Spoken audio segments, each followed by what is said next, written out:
Yes, ladies and gentlemen, thank you once again for joining us at INC Live for yet another fighter interview. My name is Karl, and the woman on the right-hand side of the screen, you may recognize her from the UFC, and she is back in action in just a couple of weeks or months' time. It is Jocelyn Lybarger. Jocelyn, thank you very much for joining us.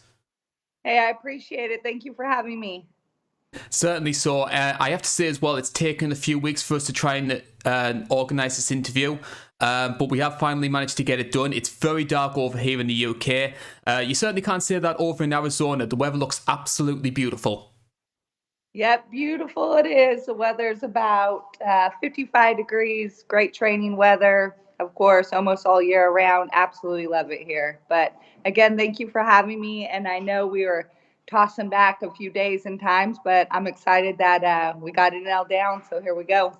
And we'll get to some of your big breaking news a little bit later on in the interview. But for anybody who might be joining us for the first time, might be a bit unfamiliar with your work, tell us a little bit about yourself. Well, like I said, I'm living in Phoenix, Arizona, training out of the MMA lab, as known as Ben Henderson's gym. I've been there for about almost 10 years under Coach John Crouch. Yeah, and pretty much I'm coming out of retirement to fight bare knuckles, which is something I've always wanted to do. I'm super excited about it. But, when I was fighting, I was the first ever RFA world champion at 115 pounds, beating Zoila Frost, and then made my way to the UFC. Wasn't very successful, made a lot of, stupid decisions. If I can go back in time, I would have changed a lot. But, had a blast of my time in the UFC and took some time off, but could never stay away, just having that will to compete and fight. That's pretty much what's brought me back, to be honest. And we'll discuss a lot of these in a bit more detail later on in the interview. I think the first place we need to start, though, is the very beginning. What was it that first got you interested in combat sport? When I was younger, I thought I was going to be in the WNBA. My passion was basketball. As I got older, into high school and into college, I was always looking for, the next workout. And finding myself at a boxing gym with my twin sister, Jillian, at the time, we couldn't really skip rope if our life depended on it. And that's how we got hooked, right? We wanted to master the jump rope. From there, we started taking boxing classes and kickboxing classes and just really enjoyed competing and getting better and pushing each other. And, from there, the rest is history, right? We couldn't stay out of the gym. We were there every day, how to get better. At that time, women weren't in the UFC, so that was, not even on the forefront of our mind. But as time progressed, of course, thanks to Ronda Rousey and all the other women leading up to, who paved the way for us, we got to put a little stamp in, in the UFC octagon, which is something I'll always hold close to my heart. It's an achievement. The percent is really low for women to make it into the UFC or to even win a world title. Which I've done. And it's stuff I'll remember forever. I'm glad you mentioned Jillian, your twin sister, because I've spoken to a couple of fighters before, and there's a lot of them out there that they are more nervous about seeing their siblings fight than they are about their own matches. What was it like for you seeing Jillian compete? Jill, my twin sister, she fought before me, right? During her time of training, she actually met a girl, fell in love, and she kind of wanted that, right? Instead of fighting, she took that turn. We always talk about it. If she took the road of fighting and competing, some say that, Jill was better than me. She was really good, but I remember being at my twin sister's first fight in Tucson, Arizona. It was an amateur fight. She knocked this girl out in 30 seconds, and I was just like, holy shit, I want to do that. Like, the crowd was going crazy. Like, and people say, how is it fighting? But you can't put words to it. The rush, the adrenaline, the winning, the losing. You really can't put words on it. And watching her compete, I was just like, okay, I want to do that. Let's go. What do we got to do? And like I said, that you couldn't keep us out of the gym. There's also a third sister as well. She chose a very different career path, it has to be said. Yeah. Yep, she did. Yeah, I'm not going to say what it is because YouTube will flag the video, so we'll just leave it at that. Just do your Googling, just be wary, it might get a little bit dodgy. I'm glad you mentioned, obviously, the time that you first started getting involved in mixed martial arts. You made your debut at Invicta 2. You beat Cheryl Chan by unanimous decision. It was a funny time for women's MMA around then because Strikeforce was winding down. The UFC hadn't really committed to a women's division yet. What was the feeling like in women's MMA at the time in this sort of unknown territory, as it were? Man, yeah, that speaks true to that timeline for sure. After winning at Invicta, it was, Coach John Crouch was just about being in the gym and getting better, right? That's all it was about. Substance over style, what Coach says. 1% better every day. All of those acronyms but we take them to heart at the lab is that, you get back in the gym after win or lose a fight and you train every day to get better because you're right. We didn't know what was going to happen next. We were trying to get on little shows here in Arizona, King of the Cage, things like that, because we didn't know, but I knew if I just kept getting better in the gym, that I'd be okay, right? I'll be ready for that phone call. And during that time, I think maybe I had like 2 more fights, and then I signed a contract with RFA, which was RFA and LFA, how they're combined as one now after. I enjoyed fighting for Ed. Like, I had so much fun fighting for RFA. I had a blast. I made a lot of good friends, people I still talk to this day. Fighting what I do, 3 fights for them, I think, or 4, but that was so much fun. And one of those fights for RFA was against Zola Frasto for the strawweight title. A lot of new fans might not realize this, but Zola was one of the sort of OGs of the strawweight division, first person to beat Megumi Fuji. What was it like facing someone of that kind of legacy? Oh my word! When I got the call, I remember it like as if it was yesterday. Get the call, you're gonna fight Zoila in Vegas for the world title. I said, what? Oh, okay. I remember calling Jill, I'm gonna fight Zoila. And she was like, what the fuck? I said, yeah. Me and Jill used to, and Zoila knows this, I've told her. Me and Jill used to YouTube her videos on how to kick. I kid you not. When we first started, we would YouTube her when she was in the Bellator tournament. Remember that? She beat Jessica Penne. She won the Bellator belt, right? And that's when she beat Mujifumi. Sorry if I know I pronounced her name incorrectly. But that was just like, holy shit, Zoila's the shit. So I knew, like, we just trained our butts off for that. And that was, when I go back and watch that fight, that was probably that's the performance that got me into the UFC, right? That got me that phone call. But that was a highlight of my life, is going in there and performing like that. But it was nerve-wracking. I have so much respect for Zoila. Me and her still communicate here and there on Instagram. I have so much respect for her because she's one of those OGs, right, that paved the way for women's in combat sports. And she's still doing it. She's still training, her and her sister. So I'm sure fighting in RFA, there were plenty of sort of quirky stories around that sort of time. Anything that comes to mind for you?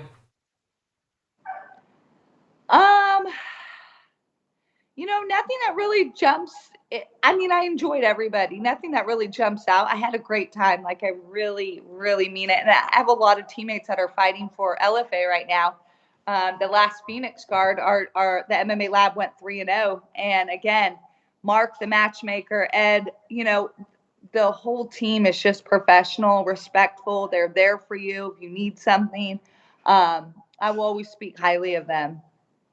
So you end up winning the strawweight title for RFA, and then we fast forward to December 2015, UFC 194, one of the biggest pay-per-views of all time, Conor McGregor versus Jose Aldo.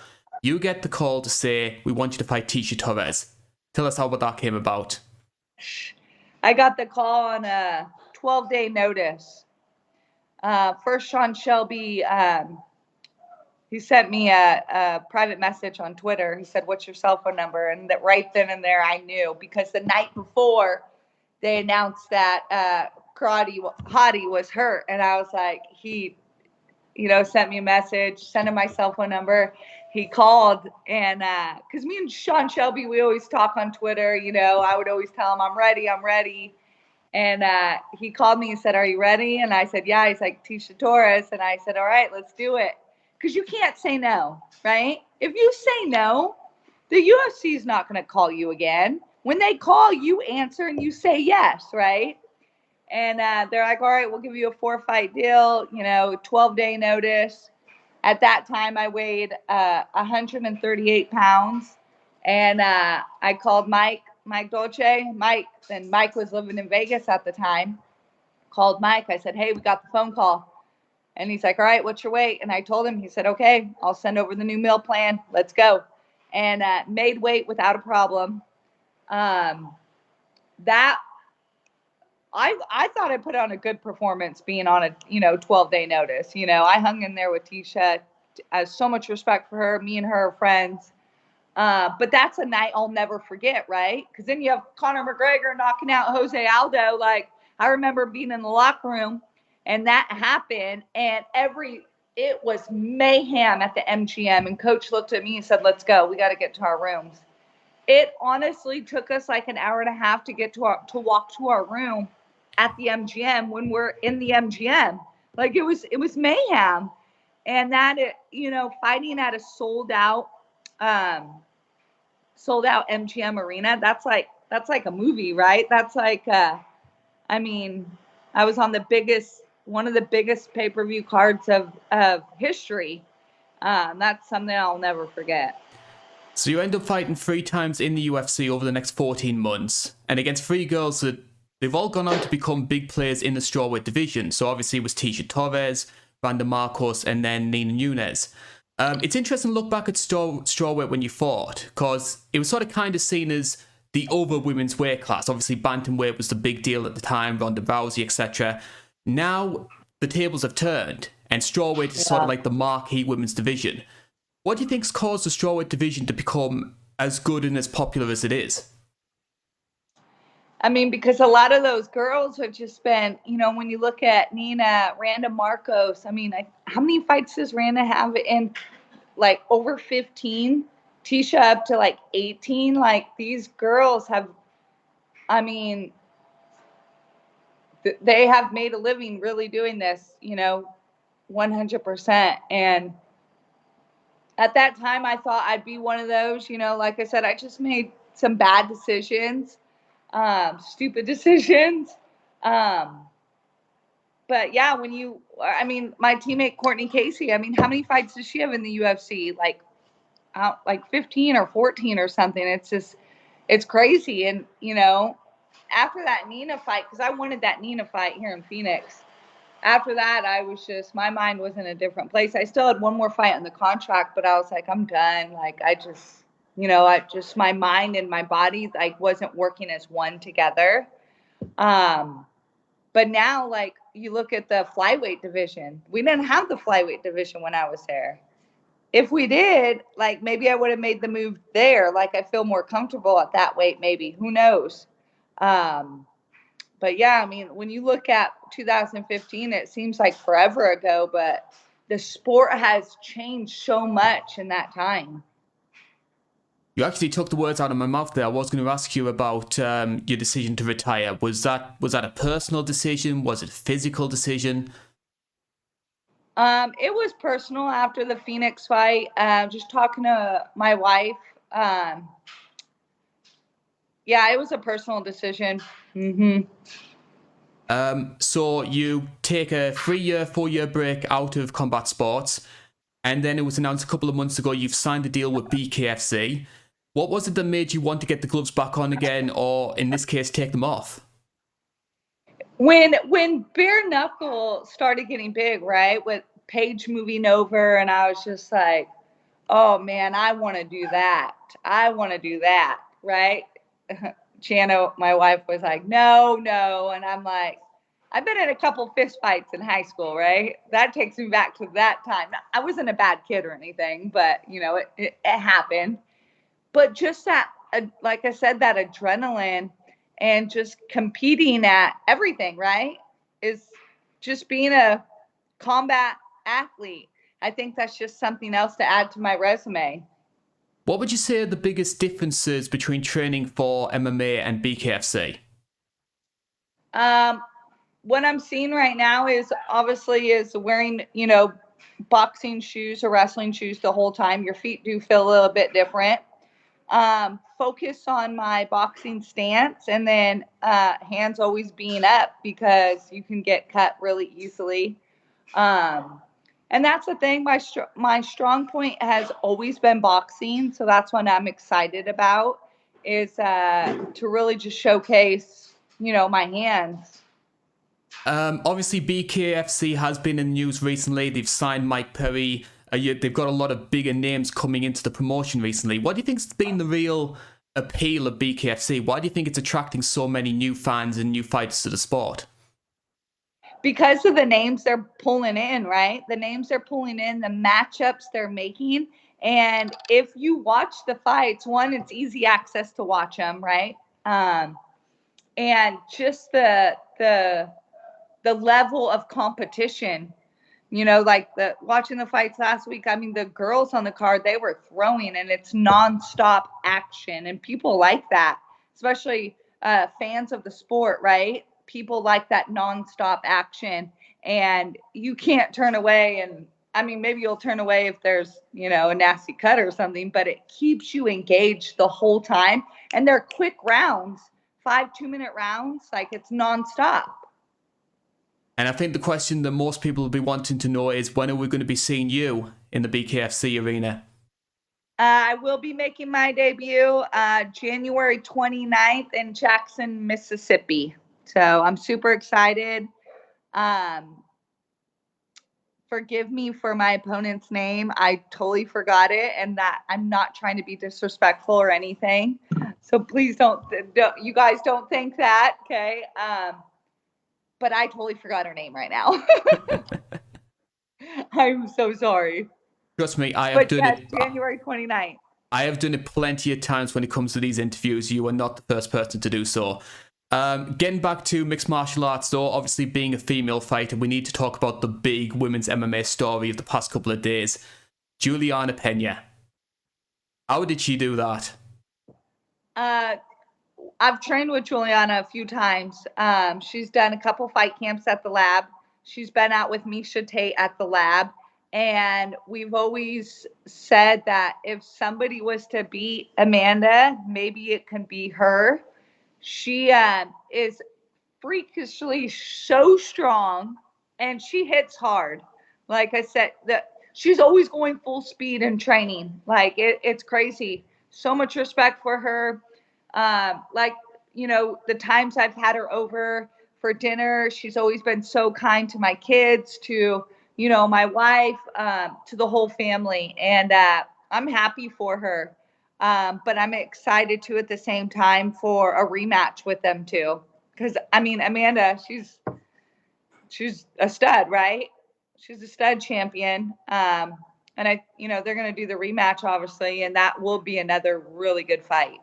I think it's inevitable that the rematch is going to happen. And hopefully, based on what we saw in the first fight, it's going to be another epic match for all of us fans.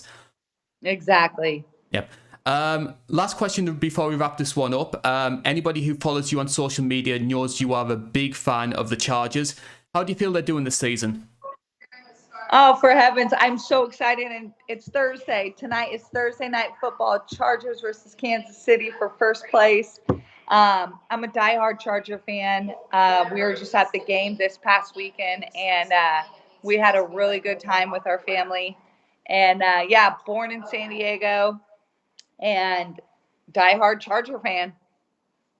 And I won't leave you waiting then, because I'm sure you're going to be wanting to get prepped for that matchup. I've got one as well, because my beloved team Newcastle are just playing in a couple of minutes' time as well. Last thing before we go, however, any Christmas plans at all? Actually, we're gonna just chill here with the family. I have mom and dad over, my twin sister, my older sister, and just be here with the family and just enjoy our time. Well, thank you very much for joining us, Jocelyn. It has been an absolute pleasure, and I'm sure everybody here at INC Live are going to be looking forward to your Bkfc debut. Anybody who might have missed that part of the conversation, could you remind us again what day that's going to be? Yes, sir. January 29th. I'll be making my bare knuckle debut in Jackson, Mississippi. All of you guys tune in. I'm super excited for it. One more shout out is to Mad Tasty, one of my newest sponsors I just picked up. Happy to have you guys on the team. And of course, the MMA Lab, check everybody out on Instagram. I appreciate you guys. Thank you. And thank you very much for joining us, Jocelyn. I'll let you get on with your day. Thank you everyone for tuning in as well. This has been the INC. Thank you very much for listening. Please like, share, subscribe, and ring the bell so you never miss any of our content. Bye-bye for now.